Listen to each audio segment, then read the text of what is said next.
हाय, hello, नमस्कार. गुलमोहर या कार्यक्रमात आपणा सर्वांचं खूप खूप स्वागत आहे. श्रोतेहो, उन्हाळ्याची चाहूल लागताच आपल्या डोळ्यापुढे काय येतं बरं? म्हणजे आपल्याला कुठल्या गोष्टीची आठवण होते? अर्थात श्रोतेहो, थंडगार पेय, सरबते, आईस्क्रीम, जॅम, जेली, स्मूदीज आणि बरंच काही.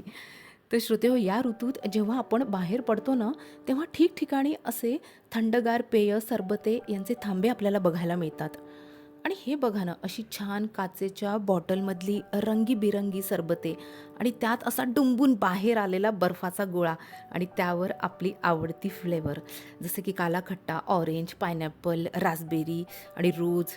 आहा! ऐकूनच गारवा मिळतोय ना.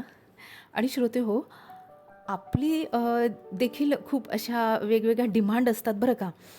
त्या गोळेवाला भैयाला आपण म्हणतो, "ये नहीं, वो काला खट्टा, काला खट्टा के साथ थोड़ा ऑरेंज, या वो पाइनएप्पल भी थोड़ा-सा डाल दो, या रोज़ फ्लेवर डाल दो."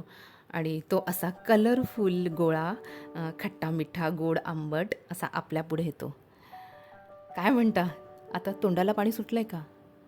सुटू द्या श्रोते हो, आणि आपण मस्त त्या गोळ्याचा आस्वाद घेत घेत इकडे तिकडे आपली नजर अशी भिरभिरत असते. तर श्रोते हो, तर असं आहे की आपण एवढ्यावरच थांबत नाही. आपली नजर ही जी भिरभिरत असते, तेव्हा आपल्याला पलीकडे काहीतरी हालचाल सुरू आहे असं लक्षात येतं.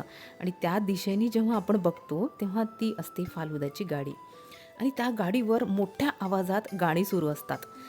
आणि तो फालुदावाला भैयाची काय कर्तबगारी असते बघा. गाण्याच्या तालावर म्हणा किंवा ठेक्यावर तो ग्लासमध्ये फालुदाच्या एक एक लेयर्स असा सजवत असतो. फालुदा बनवण्याची पण एक वेगळीच प्रोसेस असते. सुरुवातीला असं छान घट्टसर दूध, त्यावर उकडलेल्या शेवया, मग फ्रूट सिरप, वेगवेगळ्या फ्लेवर्सचं आहे. पायनॅपल, रोज, खस, मँगो तुम्हाला आवडेल तसं तो त्यात घालतो, किंवा तुम्ही जर त्याला म्हटलं तर तो त्याच्याप्रमाणे सुद्धा तुम्हाला तयार करून देत असतो, म्हणजे त्याच्या पद्धतीनं. तर श्रोते हो, सिरप नंतर असा सब्जा, जो आपल्याला असं शरीराला गारवा देतो, आणि मग 2 स्कूप भरून अशी आईस्क्रीम. आणि ती आईस्क्रीम जेव्हा असं त्या ग्लासमध्ये अशी पडते ना, ती त्या त्यात असणाऱ्या इतर घटकांसोबत अशी छान मिळून जाते. जसं की दूध आहे, सिरप आहे, शेवय आहे, आणि त्या सगळ्यांमध्ये ती अशी आपली एक जागा निर्माण करत असते.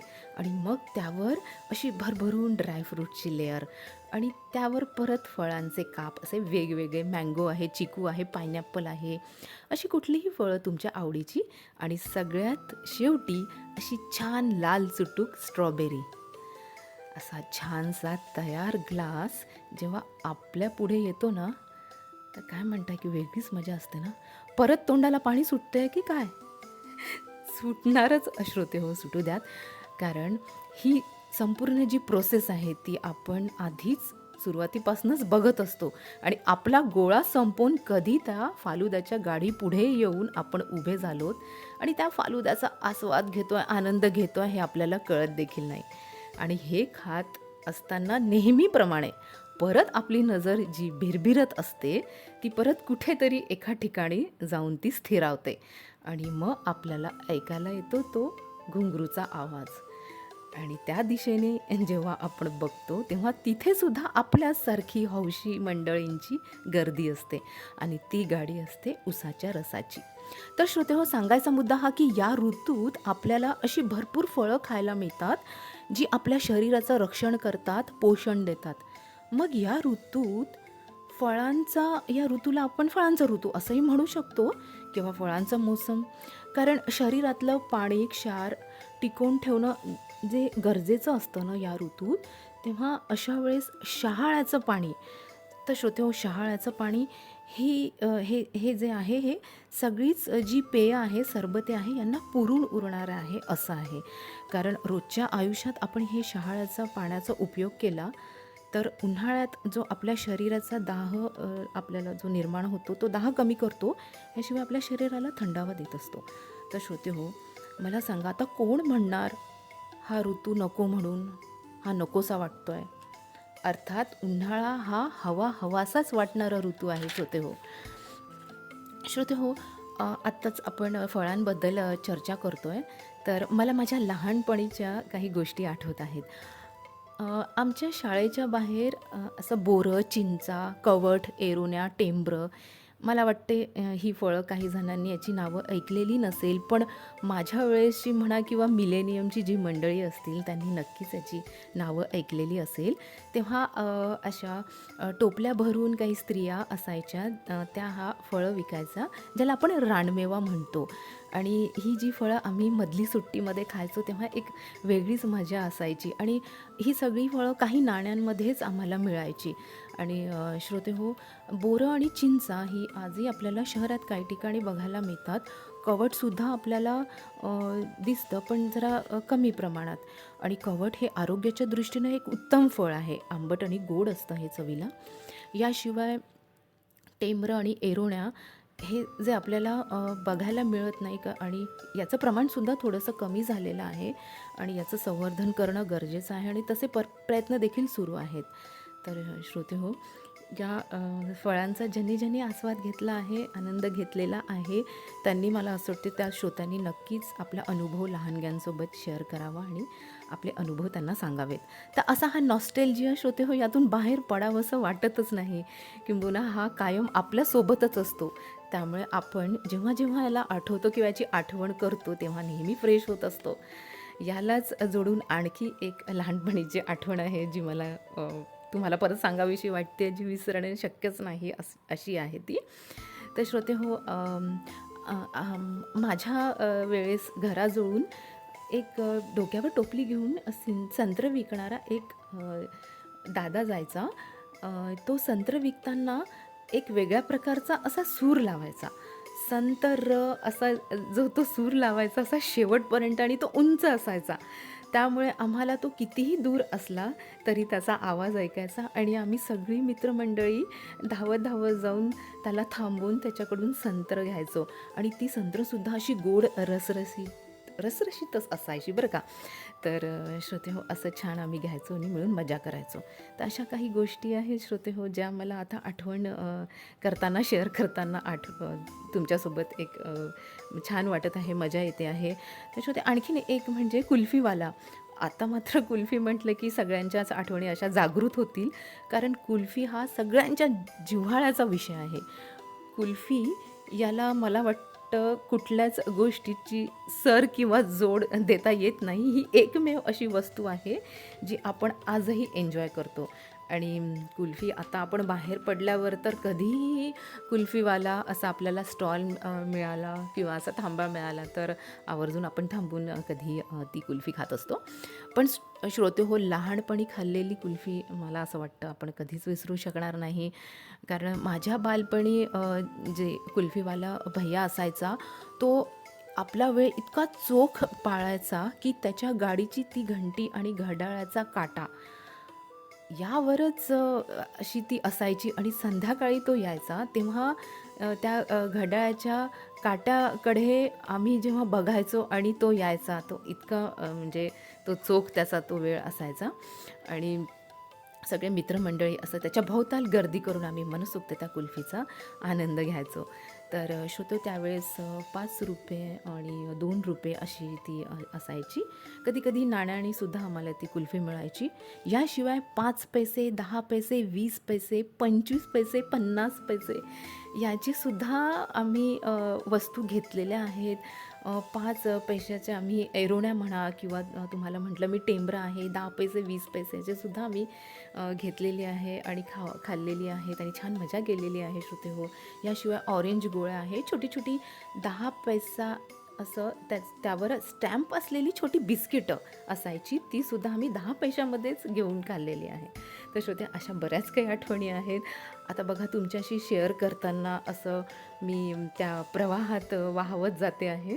तर असा असतो श्रोते हा नॉस्टॅल्जिया, ज्यातून कुणालाच सहज असं बाहेर पडावंसं वाटत नाही. तर श्रोतेहो, या ऋतूला मला आता आणखीन एक नाव द्यावंसं वाटतं आहे, ते म्हणजे नात्यांचा ऋतू. कारण या ऋतूत म्हणा किंवा या मोसमात आपल्या शरीरात असलेलं जे पाण्याचं प्रमाण आहे ते कायम ठेवणं किंवा असं धरून ठेवणं जे गरजेचं असतं, त्याच्यासाठी मदत करणारं फळ म्हणजे कलिंगड आहे, खरबूज. आणि श्रोते हो, काय असतं की कलिंगड जेव्हा आपण बाजारातून विकत घेतो तेव्हा ते घेतल्यावर आपण फ्रीजमध्ये गार करूनच त्याला आपण खातो. आणि अशा वेळेस हे कलिंगड सगळ्यांसोबत खाण्याची एक वेगळीच मजा असते ना. आणि सगळी मंडळी जर घरात असली आणि सगळ्यांसोबत शेअर करून जेव्हा आपण खातो तेव्हा काही वेळ का असे ना, आपापली कामं असं बाजूला ठेवून आपण एकमेकांसोबत कुठल्याही विषयावर चर्चा करत, गप्पा करत याचा आस्वाद घेतो. आणि मग अशा वेळेस गप्पा देखील छान रंगतात बरं का. त्यामुळे अशी जर काही गोष्टी होत असतील, सगळी मंडळी गोळा होत असतील, तर असं काही ज्यूस म्हणा किंवा हे फळ म्हणा घेऊन नक्कीच हे सेलिब्रेट करायला हवं असं मला वाटतं. म्हणून आम्ही म्हणते या ऋतूला की नात्यांचा ऋतू, नात्यांची जपणूक करणारा, नाती सांभाळणारा आणि टिकवणारा हा ऋतू आहे. याशिवाय श्रोते हो, मित्रमैत्रिणींसोबत सुद्धा बाहेर जेव्हा आपण पडतो तेव्हा एक छानशी पार्टी म्हणा यावेळेस. तसं पार्टीला काही निमित्ताची गरज नसते, पण चकचकीत असं ऊन बाहेर पडलेलं आहे आणि आपल्याला काही म्हणजे काही कामानिमित्त बाहेर पडायला लागतं आहे आणि ती कामं उरकायची आहे. अशा वेळेस आपण जेव्हा मित्राला घेऊन जातो आणि जर आपल्याला खूप तहान लागलेली आहे आणि काहीतरी थंड असं हवं आहे, खावंसं वाटतं, इच्छा होत आहे, अशा वेळेस मिल्कशेकचे सेंटर आहे, ज्यूस सेंटर आहे, आईस्क्रीम पार्लर आहे, हे आपल्याला आकर्षित करत असतात. आणि मग हळूच आपण म्हणायचं की तू आज दे दे, कल मैं देता हूँ. आणि अशा वेळेस आपला स्वभाव कसा आहे आणि आपण कसं आहोत हे त्याला माहीत असतं. त्यामुळे मग तो म्हणतो की तेरा कल तो कभी आने वाला नहीं है, चल मैं ही दे देता हूँ पार्टी. आणि अशी छानशी पार्टी होऊ शकते आणि यालाच आपण म्हणतो की नाती जपणे ना श्रोते हो. तर श्रोते हो, सांगायचा मुद्दा हा की बाहेर पडल्यानंतर या मोसममध्ये फळांपासून बनवलेल्या पदार्थाचं सेवन करणे किंवा ते आपण घेणे जास्ती गरजेचं आहे. नेहमीच आपल्या आरोग्याच्या दृष्टीनं महत्त्वाचं आहे. काही खास ज्यूस सेंटर असतात ज्यात कस्टमाइज ज्यूस असतो, म्हणजे वेगवेगळ्या प्रकारची अशी फळं मिक्स करून तयार केलेला असतो आणि तसं पण आपण त्याचा आस्वाद घेऊ शकतो. आणि खास आपण तो आस्वाद घ्यायला, कारण काही खूप प्रसिद्धसुद्धा असतात हे सगळं बनवण्यामध्ये, काही अशी स्टॉल्स असतात किंवा रेस्टॉरंट असतात. तेव्हा इथे मुद्दाम आपण असं जाऊन सगळे मित्रमंडळी पार्टी करू शकतो किंवा निरनिराळ्या विषयांवर आपण गप्पा करून एखादा प्रोजेक्टवर आपण डिस्कशन करू शकतो. शिवाय मोठ्या मोठ्या बिझनेस डील्स आहे, मीटिंग्स आहेत, त्यासुद्धा आपल्याला करता येतात. तर श्रोते, अशी वेगवेगळी विशेषणं आपण या ऋतूला दिली आहेत आणि ती अशी कशी नीट आणि बरोबर आपल्याला ती वाटत आहे. तर श्रोते, अशी स्वतःची काळजी घेत या ऋतूला सामोरं जाणं महत्त्वाचं आहे. तर श्रोते, काही दिवसांपूर्वी बाजारात फेरफटका मारताना मला एक फळ वेगळ्याच रूपात भेटलं, जे हिवाळ्यात येतं परंतु उन्हाळ्याच्या सुरुवातीला काही दिवस हे बघायला मिळतं आणि मग हळूहळू याचं प्रमाण कमी होत जातं. ते म्हणजे स्ट्रॉबेरी. श्रोते हो, स्ट्रॉबेरी ही अशी म्हणजे काय म्हणतात त्याला, हे असं फळ आहे जे बघताच क्षणी याच्या प्रेमात पडू आपण असं. आणि जेव्हा मी हिला बघितलं, ही ज्या पद्धतीने हिला असं ठेवलेलं होतं किंवा असं सजवलेलं होतं, एक हृदयाच्या आकाराचा तो डबा होता, वेस्टर्न केलेलं, आणि त्यात अशी आत छान छान टपोरी टपोरी लाल चुटूक आणि नीट व्यवस्थित पारखून ठेवलेली अशी ती स्ट्रॉबेरी होती. आणि मी आवर्जून चौकशी करून त्या विक्रेत्याकडून ती घेतली, तो डबा घेतला. आणि मला असं लक्षात आलं की जेव्हा आपण या महिन्याला प्रेमाचा महिना म्हणतो, मग या स्ट्रॉबेरीला आपण प्रेमाची बेरी का नाही म्हणत? तर श्रोते, नक्कीच म्हणू शकतो. कारण तुम्हाला माहिती आहे, काही फळं ही आपला मूड बदलवत असतात, जी आरोग्याच्या दृष्टीने चांगली असतात. आपण यावर चर्चा करत आहोत. पण काही फळं खरंच आपला मूड बदलवत असतात, आपल्याला आनंद देत असतात, काही उत्साह निर्माण करतात, हृदयाचं रक्षण करतात आणि प्रेमही निर्माण करतात. प्रेम निर्माण करणारं फळ म्हणजे स्ट्रॉबेरी, याबद्दल आत्ताच आपण चर्चा केली, आपण बोलतो आहे. तर श्रोते हो, याशिवाय खळखळून हसवणारी फळं आहेत. अशी बरीचशी काही काही फळं आहेत जी आपली मूड सांभाळणारी आहेत. तुम्हीसुद्धा आता मी तुमच्यावर सोपवते, शोधा आणि मग मला कमेंट्स करू शकता.